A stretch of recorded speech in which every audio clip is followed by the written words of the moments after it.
When someone shares bad news in English, your words really matter. A cold or awkward response can make things worse. But in this video, you'll learn kind and natural phrases for reacting to bad news, so you can sound sympathetic in English and handle these situations confidently. So let's build your fluency and your people skills at the same time. Remember to download your free lesson guide, which has phrases for responding to both good and bad news. Click on the link in the video description, enter your email address, and you'll get that free PDF for easy review. Our first phrase for responding to bad news is, "I'm so sorry to hear that." You can say this when you hear about sickness, death, divorce, job loss, financial trouble, big disappointment, and other serious problems or pieces of bad news that can make a person very sad. For example, "My father's in the hospital. The doctors say he only has about a month left. I'm so sorry to hear that." Next we have, "That must have been awful." Say this when someone tells you about a bad experience they had. It can be used for something more serious or something less serious, as in these two examples. "After the accident, I couldn't work for 2 months and I got really depressed because I felt so useless." Wow, that must have been awful. So that's a more serious situation. Here's a less serious one. "I had to wait in line for 3 hours at the bank today and there was no air conditioning. That must have been awful."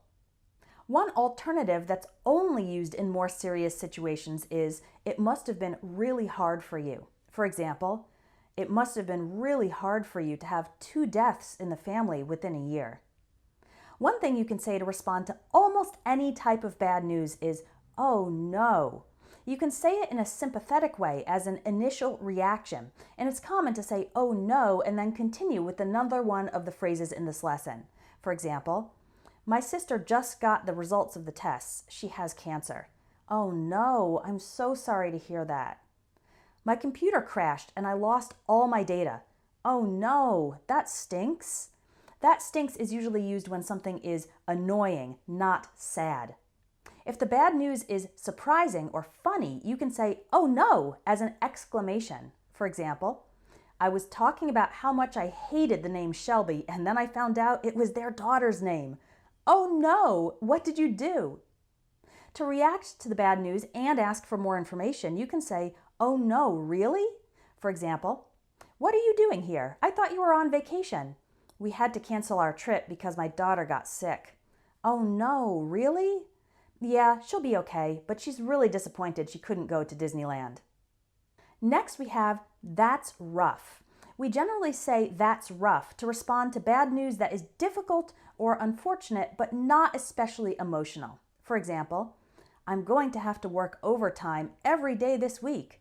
That's rough. But if someone says, "Our dog died yesterday, we're all devastated," don't say "that's rough," because this bad news is emotional. Instead, you could say, "Oh, I'm so sorry to hear that." Or, "I'm sorry for your loss." That's something said only when someone has died. If someone is currently experiencing problems and they are a little more serious, we can use the phrases, "That's really hard," or "That sounds incredibly difficult," to acknowledge it. For example, "I'm really struggling with trying to work part-time on top of caring for the kids. I'm always stressed and I never get time to myself anymore." That sounds incredibly difficult. Our next phrase is, "I'm here if you'd like to talk about it." Say this if you want to offer to listen to your friend. It's common to use this phrase when someone is going through a current difficulty. For example, "My husband and I have been arguing a lot lately. It's gotten so bad that I hate going home every day after work because I know we'll probably have a fight." "Oh no, that's so hard. I'm here if you'd like to talk about it." It's also common to use this phrase towards the end of a conversation, kind of like a way to wrap up, finish the conversation after bad news was discussed, but showing that you are open to hearing more if the person would like to talk. Finally, we have, "If there's anything I can do, just let me know." We say this to offer help. For example, I have a million things to do and not enough time in the day. If there's anything I can do, just let me know." When you're responding to bad news, the tone of your voice, the emotion when you speak is important in how you say these phrases. So we don't say them in a happy or excited way. Instead, we talk in a quiet and compassionate way to show that we care and we understand the other person's feelings. That was a lot of bad news, but here's some good news. You can learn to talk more like a native English speaker by joining my Everyday English Speaking courses, which teach you real phrases by learning from conversations. Click on the link in the video description or visit espressoenglish.net for more information about the Everyday English Speaking courses.